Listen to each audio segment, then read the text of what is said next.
आता या एवढ्या मोठ्या रेड्या आहेत, पण यांना सकाळी 1 किलोच्या दरम्यान आणि संध्याकाळी 1 किलोच्या दरम्यान असं हे पशुखाद्य या ठिकाणी पडत असतं.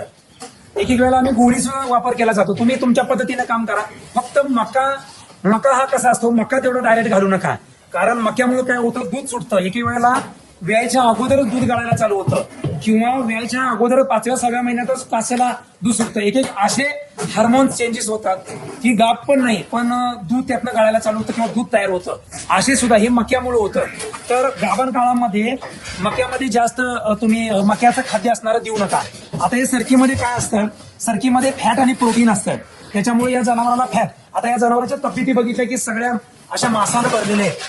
त्यामुळे काय होतं, जनावर देखणं दिसतं आणि चांगली ग्रोथ झाली की जनावराला भविष्यामध्ये मेंटेनन्स येत नाही.